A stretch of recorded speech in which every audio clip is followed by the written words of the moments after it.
Assalamualaikum warahmatullahi wabarakatuh. Bismillahirrahmanirrahim. Alhamdulillahirabbil alamin. Wa bihi nasta'inu ala umurid dunya waddin. Wassalatu wassalamu ala asyrafil anbiya'i wal mursalin sayyidina wa maulana Muhammadin wa ala alihi wa sahabati ajma'in. Saudara, marilah kita baca surat Fatihah untuk Kiai Soleh Darat. Lahul Fatihah. A'udzu billahi minasyaitonir rajim. Bismillahirrahmanirrahim. Alhamdulillahi rabbil alamin. Arrahmanir rahim. Maliki yaumiddin. Iyyaka na'budu wa iyyaka nasta'in. Ihdinas siratal mustaqim. Siratal ladzina an'amta 'alaihim ghairil maghdubi 'alaihim waladdallin. Amin. Kemarin terakhir kita bicarakan tentang makna isyari bagi zikir dan man'u dzikri di dalam masjid, ya, mencegah orang masuk masjid, zikir di masjid dan mencegah orang untuk berzikir di masjid. Nah, kemarin disebutkan ada 5 tingkatan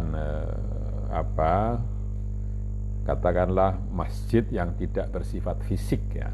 Itu ada 5, yaitu yang pertama nafsu, yang kedua qalbu, yang ketiga roh, keempat sir, dan kelima khofi atau sirrus sir. Nah, juga bagaimana zikirnya pada tiap-tiap masjid non fisik tersebut, dan apa itu man'u dzikri atau mencegah zikir di dalam masjid-masjid itu. Saya ulang lagi. Jadi kalau nafsu itu zikirnya adalah taat dan ibadah, ya, taat dan ibadah dalam ibadah seperti sholat, puasa, dan seterusnya.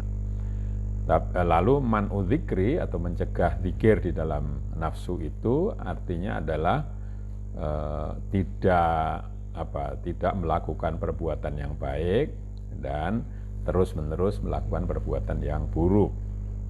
Lalu qalbu, zikirnya qalbu adalah tauhid dan ma'rifatullah. Lalu man'u dzikri atau mencegah zikirnya qalbu itu ketergantungan atau kelekatan dengan syubhat dan syahwat. Lalu roh, zikirnya roh itu rindu dan cinta kepada Allah, sementara mencegah zikir di dalam masjid roh itu adalah mencintai dunia atau menikmati kelezatan dunia. Lalu sir, zikirnya sir itu adalah mengintai-intai Allah dan menyaksikan Allah, muraqabah wa syuhud.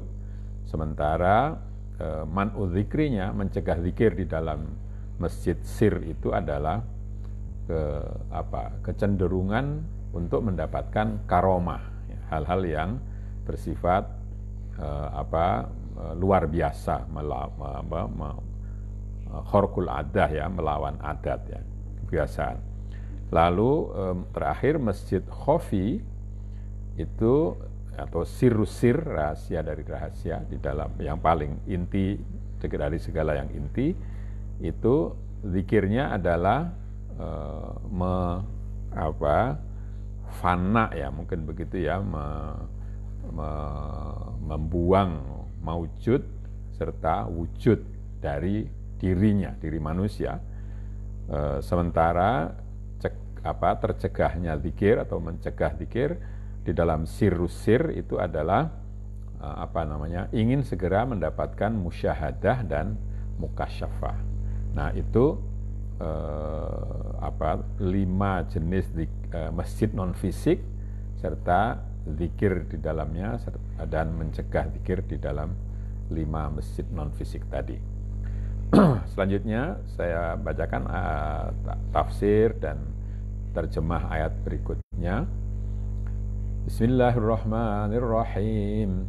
Lantat kalane nyelo-nyelo ba'dul Yahudi tumeh ngalih kiblat marang Ka'batullah sabab asale wis madhep marang Baitul Muqaddas, utawa dumeh kaum mukminin ngalih kiblate nisbate wong kang salat sunah ing dalam musafir, mongko ten wenahaken madhep marang endi-endi sejane, mongko nuli nyelo-nyelo ba'dul Yahud.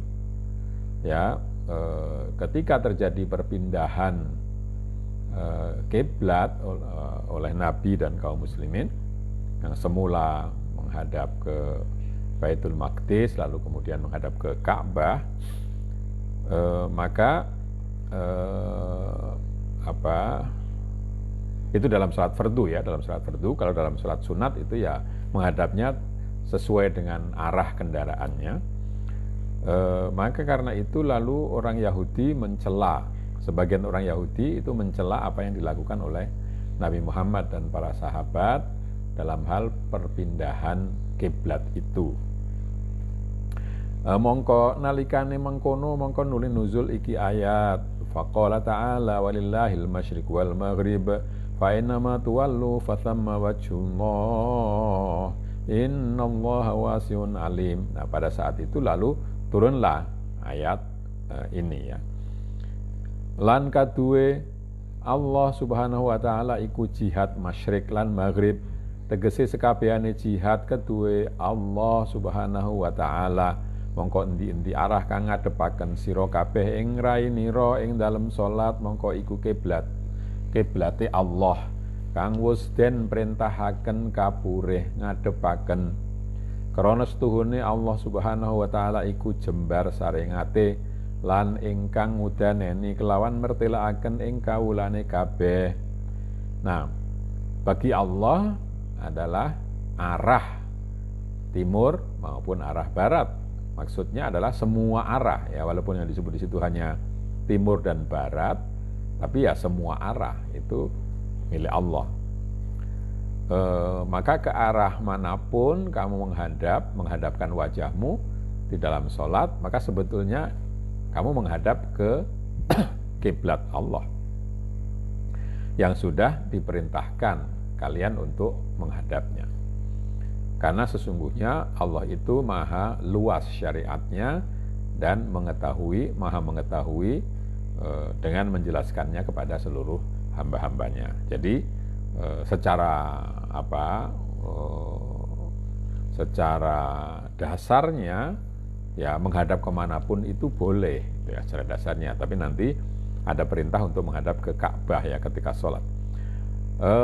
Artine endi-endi jihad ingkang wis den perintahaken dene syariat, mongko ikulah kiblatullah, tegese madhep kiblat arane. Ya maaf, ini sambungan internetnya tadi terputus. Maksudnya atau artinya bahwa semua arah yang sudah diperintahkan oleh syariat, maka itulah kiblat Allah. Maksudnya juga menghadap menghadap di situ artinya menghadap dengan mengikuti perintah, bukan Allah Subhanahu wa taala itu ada di arah itu, tidak. Ketika disuruh menghadap ke kiblat, ke Ka'bah, bukan berarti Allah ada di dalam Ka'bah, sama sekali tidak. Karena jadi semua perbuatan yang diperintahkan, melaksanakan semua perbuatan yang diperintahkan itu namanya ibadah ya. Sedangkan menghadap kiblat itu menghadap kiblat itu juga ibadah walaupun dalam keadaan tidur ya. Mana al-isyari setuhune Allah Subhanahu wa taala iku maha suci ando saking jihad kabeh, mongko masyrik maghrib kelawan den nisbataken marang hadratullah iku padha karone, krana ora ana ingkang den iktibar iku kok madhepe rupane jasmani marang kiblat jasmani kaya Ka'batullah mangkono ora. Sesungguhnya mana isyarinya, sesungguhnya Allah Subhanahu wa taala itu maha suci dari seluruh arah sebenarnya itu ya, lepas dari seluruh arah. Jadi timur dan barat itu ketika disandarkan atau ketika dihubungkan dengan Allah itu maknanya sama saja, karena Allah tidak ada di dalam arah. Karena yang diperhatikan itu bukan yang dinilai itu bukan menghadapnya fisik kita ke kiblat jasmani seperti kiblat fisik seperti Ka'bah, itu bukan. Ora angin ingkang den iktibar madhepe ati kelawan ngumpulaken angen-angene madhep marang Allah Subhanahu wa taala, krana saben-saben ati iku duweni kiblat dhewe-dhewe. Dhewe-dhewe ini tidak begitu tidak begitu saya mengerti ya, tapi tulisannya itu hamulio ya. Jadi yang dihitung itu bukan menghadapnya secara fisik, tapi adalah menghadapnya hati dengan memusatkan seluruh perhatian kepada Allah Subhanahu wa taala. Karena setiap hati itu mempunyai kiblat sendiri-sendiri yang dimuliakannya. Jadi bukan kiblat fisik, melainkan kiblat rohani atau hati gitu. Mongko tatkala wis hasil madhepe ati marang Allah kelawan mengo saking saben-saben masiwa, mongko endi-endi barang kang sira adepaken, mongko ana ing kono sira nemu ing Allah Subhanahu wa taala. Jadi kalau hati sudah berhasil menghadap kepada Allah dengan cara memalingkan diri dari hal-hal yang bukan Allah, maka kemanapun kau menghadap, kamu akan menemukan Allah Subhanahu wa taala di situ. Mongko ana kiblat jasmani sarta kelawan angen-angen kang kuat madhepe marang kiblat zahir lan kiblat kolbu marang Allah kelawan buang masiwa. Allahu a'lam. Jadi kalau kiblat jasmani dengan angan-angan yang kuat itu menghadap ke arah kiblat zahir. Sementara kiblat hati itu menghadap ke Allah dengan cara membuang hal-hal yang selain Dia. Jadi kalau kiblat zahir itu ya kita menghadap ke arah, kalau di Indonesia ya mengarah ke barat laut ya. Tetap itu secara fisik. Kalau kiblat zahir, kalau kiblat batin, kiblat kalbu ya dengan melupakan hal-hal yang selain Allah. Wallahu a'lam. Wa qalu ittakhadallahu waladan subhanahu bal lahu ma fis samawati wal ardi kullun lahu qanitun. Badi'us samawati wal ardi wa idza qada amran fa innama yaqulu lahu kun fayakun. Lan padha ngucap Yahudi Madinah lan Nasara Najron lan musyrik Arab wis ngalap Allah ing anak kaya pangucap Yahudi Uzair ibnullah lan Nasara Isa ibnullah lan musyrikul Arab malaikah iku banatullah. Jadi orang Yahudi Madinah dan orang Nasrani Najran itu di daerah selatan Jazirah Arab, serta orang musyrik itu mengatakan bahwa Allah mengambil anak. Nah, ucapan Yahudi misalnya itu adalah bahwa Uzair itu anak Allah atau Eleazar ya. Orang Nasrani mengatakan Isa atau Yesus itu anak Allah. Sementara orang musyrik Arab itu mengatakan bahwa malaikat itu adalah anak-anak perempuan Allah. Mongko nuli dawuh Allah Subhanahu wa taala maha suci adoh saking ngalap walad balik kedue Allah pitung langit saisine kabeh lan pitung bumi saisine kabeh jin menungso malaikat kabeh kawulane Allah. Katakanlah maka Allah berfirman Allah maha suci suci dari mengambil anak. Allah itu tidak mungkin mengambil anak. Bahkan semua yang ada itu milik Allah. Langit seisinya, 7 langit dan seluruh isinya, 7 bumi dan seluruh isinya, jin, manusia, malaikat, semua adalah hamba-hamba Allah. Bagaimana Allah mengambil anak? Utawi sekabehane makhluk 7 langit lan 7 bumi iku kabeh padha ngabekti ing Allah miturut ing perintahe Allah, ora ana ingkang bangkang. Nah, semua makhluk yang berupa 7 langit dan 7 bumi itu patuh taat kepada Allah, kepada perintah Allah, tidak ada yang membangkang. Utawi Allah iku zat ingkang wis agawe langit lan bumi kelawan ora nganggo tulodo lan ora kelawan ana ingkang dihini gawe ingkang kaya gaweane Allah ora. Allah itu adalah zat atau Tuhan yang telah membuat langit dan bumi tanpa contoh, ya. Itu namanya badi', ya. Allah itu badi' artinya mencipta tanpa contoh. Dan tidak ada yang mendahuluinya, membuat sesuatu yang seperti buatan Allah. Lantat kalane kersa yen to gawe suwiji-wiji barang mongko ora ana angin diku Allah marang iku barang kun mongko dadi ana maujud.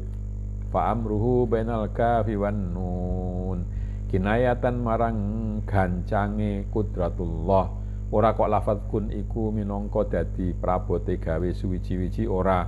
Mongko paham to sira. Jadi ketika Allah menghendaki membuat sesuatu apapun yang dilakukannya itu, ya ini gambarannya adalah mengatakan jadilah atau adalah. Maka barang yang dikehendaki untuk jadi itu lalu ada.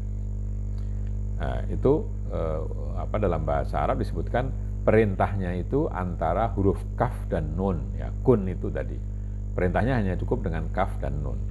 Itu merupakan kinayah, itu merupakan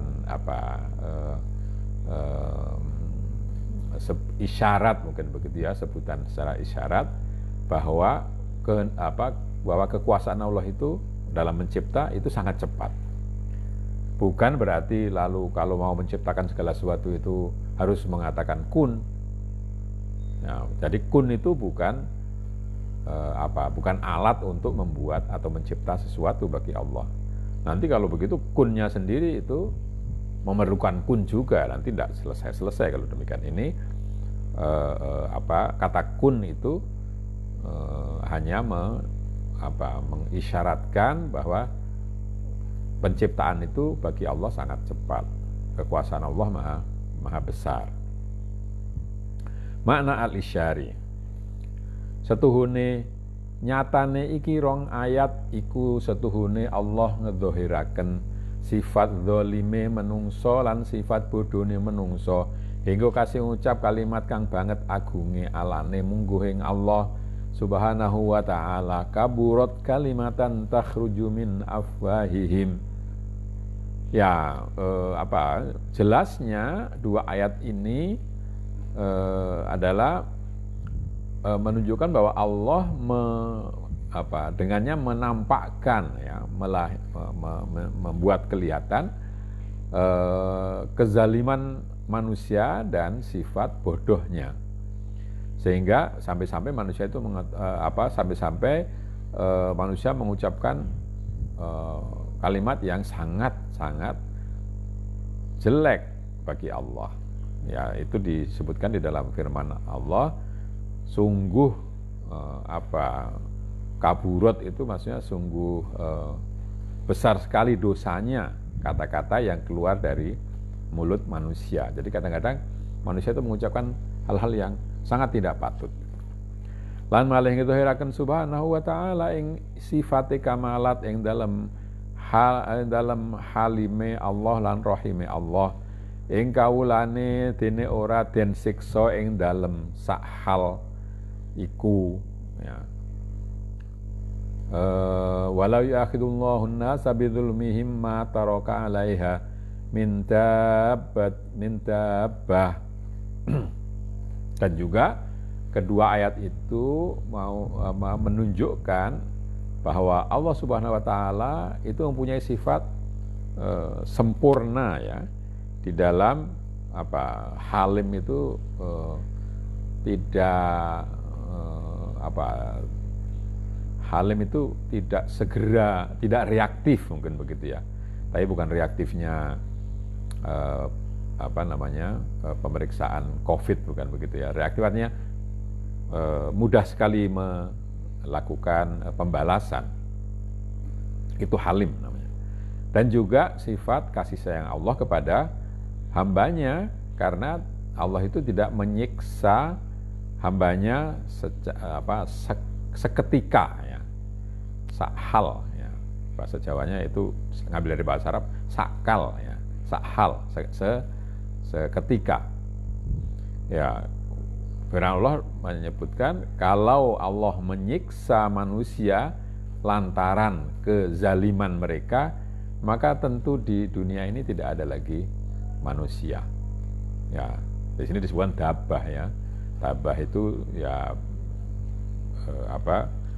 binatang yang berjalan di atas bumi, melata ya. Tapi maksudnya di sini adalah manusia. Jadi kalau manusia itu setiap kali berbuat dolim lalu disiksa, ya habis orang itu. Tapi Allah Maha Rahim dan Maha Halim. Halim itu tidak langsung membalas gitu ya, tidak langsung memberikan siksa. Ya, Rahim ya kasih sayang. Mongko utahi pangantikane Allah Subhanahu wa taala iku aweh weruh moho sucine andoh an ittikhadil walad lan aweh isyarat gawok banget lan gumun banget kok dadi menungso duwe panyono mengkono ing hale pitung langit lan pitung bumi iku kabeh wis ngawula lan ngabekti miturut ing Allah kabeh ora ana ingkang bangkang. Ayat itu firman Allah Ta'ala yang tadi, dua ayat tadi bahwa Allah memberikan pengertian juga bahwa Allah itu tidak punya anak, tidak mengambil anak, dan memberikan isyarat alangkah anehnya, alangkah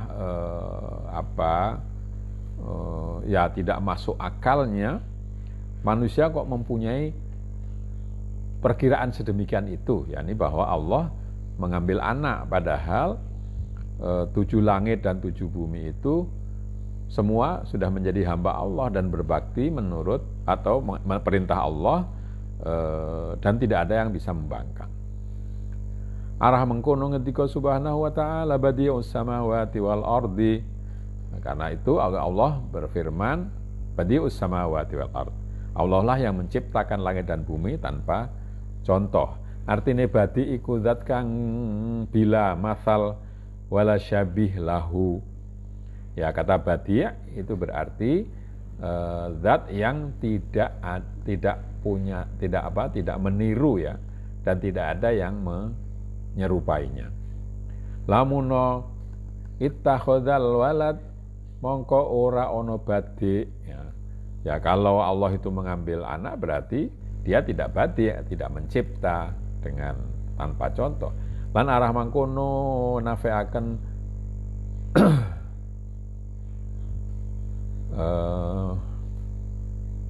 nafeaken kufu ya. Arah mangkono nafeaken kufu ing dalam ahadiyatullah inda tanzihi dzat biqoulihi lam yalid walam yulad walam yakul lahu kufuwan ahad. Nah, karena itu Allah menafikan kufu ya, hal yang sebanding atau yang sebanding ya, sepadan ya, di dalam keesaan Allah. Jadi dalam keesaan Allah itu tidak ada yang menyamainya gitu. Inda tanzihi dzat, ketika ahadiyatu Allah itu maksudnya Allah itu sendiri ya, satu ya, tanzih ya, dibersihkan dari persamaan. Dengan firman-Nya Allah tidak beranak dan tidak diperanakkan dan tidak ada yang menyamainya satupun. Ya. Jadi ayat tadi, ayat yang menyebutkan bahwa orang Yahudi, orang Nasrani itu menyangka atau mengetikatkan bahwa Allah itu mengambil anak, itu bertentangan sama sekali dengan sifat-sifat Allah yang disebut di dalam ayat-ayat lain seperti tadi, lam yalid walam yulad walam yakul lahu kufuwan ahad. Mungkin sampai di sini karena yang berikutnya ini cukup panjang.